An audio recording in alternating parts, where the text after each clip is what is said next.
Salam sejahtera, terima kasih karena bersama dengan saya di Nazlin Unity Channel. Ini berita menyedihkan, berita mengejutkan yang baru diterima. Cikgu Bad telah terlibat dalam kemalangan ketika elak binatang melintas jalan di Rembau. Tuan-tuan dan puan-puan sekalian, jika melihat pada keadaan kenderaan yang digunakan oleh Cikgu Bad, keadaan kenderaannya agak teruk. Bagaimana keadaan Cikgu Bad? Jom kita ikuti laporan ini. Tuan-tuan dan puan-puan sekalian, Ketua Bersatu Port Dickson, Badrul Hisham Syarin atau Cikgu Bad, terlibat di dalam kemalangan yang dipercayai ketika mengelak binatang di kilometer 7.3 Jalan Cengkau Pilin, Lubuk Cina di sini tadi, tengah malam tadi. Ketua Polis Daerah Rembau, Dupati Superintenden Azmi Ali berkata, kejadian berlaku kira-kira jam 12.30 tengah malam ketika mangsa memandu pacuan 4 roda jenis Toyota Hilux dalam perjalanan dari arah Universiti Teknologi Malaysia Amara UiTM Rembau menuju Kampung Lada Cengkau. Mangsa cuba mengelak seekor binatang tidak dikenal pasti yang tiba-tiba melintas dari arah sebelah kanan ke kiri, namun terbabas dan terlanggar tiang jambatan Leburaya. Walau bagaimanapun, mangsa tidak mengalami kecederaan, katanya. Sementara itu, Cikgu Bad melalui perkongsian di media sosial meluahkan rasa syukur kerana tidak mengalami sebarang kecederaan. Tuan-tuan dan puan-puan sekalian, kita bersyukur kerana Cikgu Bad dalam keadaan yang selamat dan tidak mengalami kecederaan, walaupun jika melihat keadaan kenderaan Cikgu Bad agak teruk. Yang kita nak cakap dalam hal ini ialah tentang binatang melintas di jalan raya. Kalau di tempat kita di Sabah, ada banyak kali binatang peliharaan seperti lembu, kerbau dilepaskan tanpa pemerhatian. Ini membawa kepada banyak kejadian kemalangan yang meragut nyawa. Siapa yang mau dipersalahkan dalam hal ini? Apa yang perlu kita lakukan? Tuan-tuan dan puan-puan sekalian, kadang-kadang kita rasa marah juga dengan pemilik-pemilik binatang peliharaan ini kerana mereka seakan-akan tidak mahu bertanggung jawab. Kita harapkan kerajaan dapat mengambil tindakan segera bagi menangani masalah seperti ini berulang dan ada undang-undang yang lebih ketat, hukuman yang lebih berat terhadap pemilik binatang peliharaan yang membiarkan binatang peliharaan berkeliaran di jalan raya. Ini bagi mengelakkan kejadian mengancam nyawa atau keselamatan pengguna jalan raya berulang. Sekian dulu untuk kali ini. Jangan lupa tinggalkan komen anda. Bye-bye. Sebelum kita teruskan ulasan ini, izinkan saya perkenalkan dulu, ini ialah terapi imun Transovector for Life. Terapi imun yang meningkatkan daya imun badan kita sehingga 400%. Secara umum dan ringkasnya, apabila imun badan kita lemah, apabila imun badan kita tidak seimbang, apabila imun badan kita bodoh, kita mudah kena penyakit dan tidak sembuh daripada semua jenis penyakit. Terapi imun ini tidak menyembuhkan penyakit tetapi meningkatkan daya imun badan kita supaya apabila imun badan kita sudah jadi kuat, bijaksana dan seimbang, imun badan itulah yang akan menghapuskan semua jenis penyakit yang ada dalam tubuh badan kita. Kunci kesehatan utama kita, kunci penyembuhan utama kita terhadap serangan penyakit dan penyakit yang berlarutan ialah peningkatan daya imun badan dan juga menyeimbangkan imun badan kita. Terapi imun ini lulus KKM, halal dan diperakui oleh doktor-doktor di seluruh dunia. Cepat dapatkan produk ini melalui nombor telefon saya yang tertera. Jangan tunggu lama-lama, mungkin ini adalah jalan dan peluang yang Tuhan hantar berikan kepada anda untuk lepas dan bebas daripada masalah kesihatan anda. Cepat dapatkan produk ini melalui nombor telefon yang tertera. Salam sejahtera, terima kasih kerana bersama dengan saya di Nazilin Unity Channel.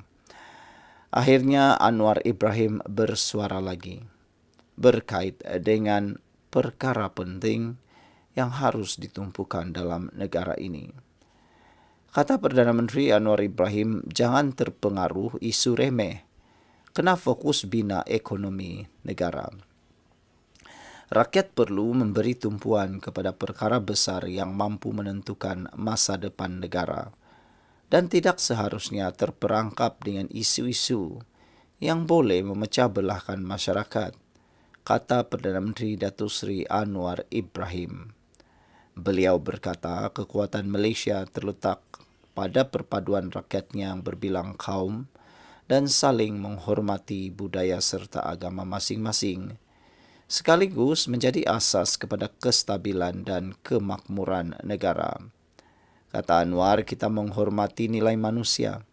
Kita tahu budaya dan ketinggian nilai kemanusiaan.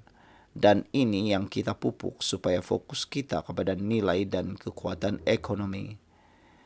Kadang-kadang di Malaysia ini terlalu banyak diheret kepada isu-isu kecil. Dan kita lupa ekonomi kita tak kukuh. Pelaburan tidak meningkat. Tidak ada harapan untuk anak-anak muda kita dari segi pekerjaan dan mutu pendidikan, kata beliau pada sambutan Tahun Baru Cina Huangzong 2026.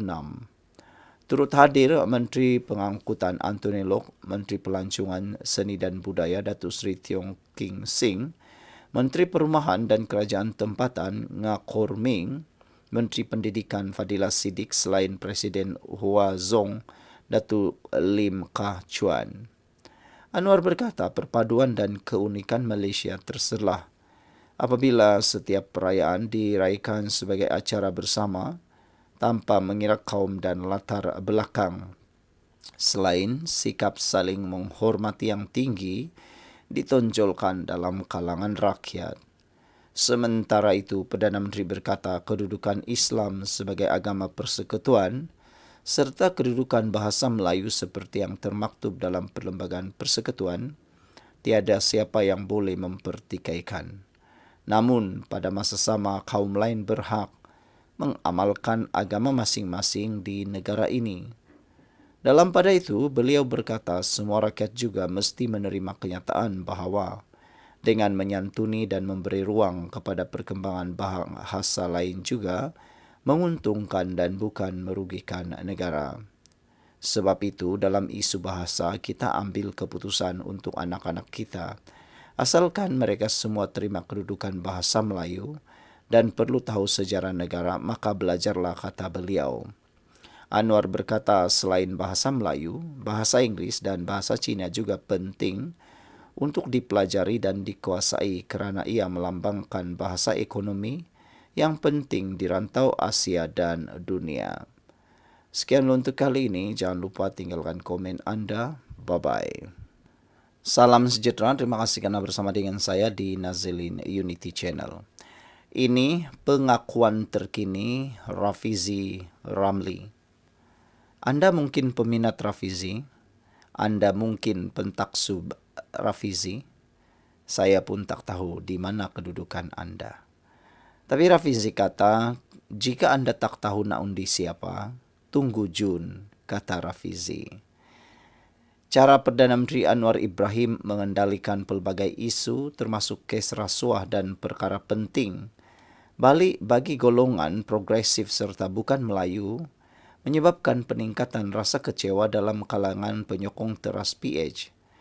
Bagaimanapun, Rafizi Ramli, bekas timbalan Presiden PKR yang ditolak dalam pemilihan, memberi isyarat bahawa penyokong Pakatan Harapan mungkin mempunyai sesuatu yang boleh dinantikan daripadanya menjelang Jun.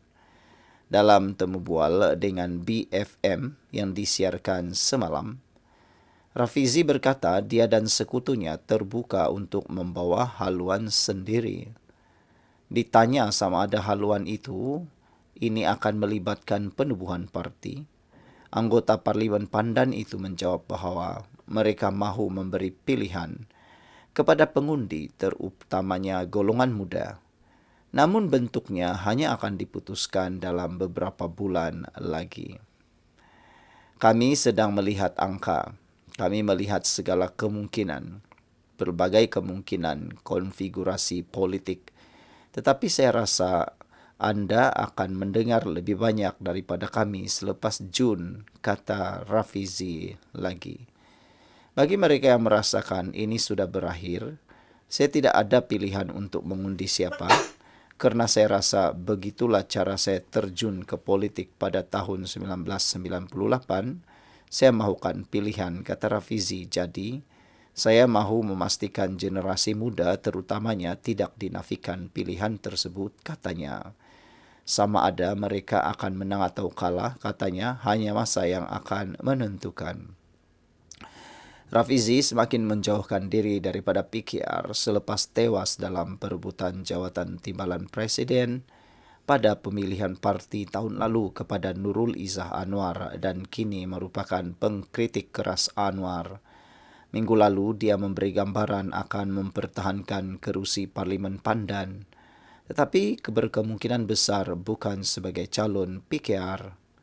Dia menolak kemungkinan menyertai parti sedia ada atau bekerjasama dengan bekas pemimpin UMNO Khairi Jamaluddin yang digambarkannya sebagai amat bertentangan dengannya. Rafizi memberitahu BFM bahawa matlamat akhirnya bukan tertumpu kepada menawan Putrajaya, sambil menyatakan dia tidak mahu berkompromi dalam segala hal semata-mata untuk berada dalam kerajaan. Sebaliknya, veteran PKR itu berkata matlamatnya adalah untuk melatih generasi pemimpin progresif seterusnya.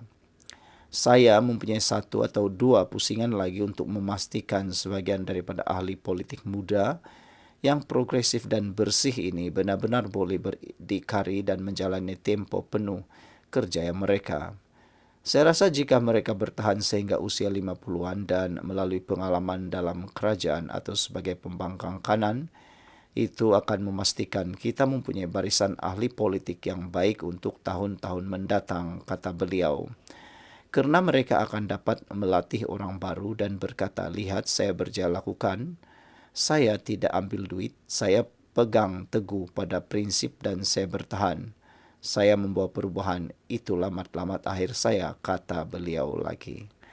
Tuan-tuan dan puan-puan sekalian, apa pendapat anda tentang kenyataan Rafizi ini? Adakah Rafizi benar-benar sedia sebagai seorang pemimpin? Kita tunggulah apa akan jadi pada bulan Jun ini. Sekian dulu untuk kali ini. Jangan lupa tinggalkan komen anda. Bye-bye.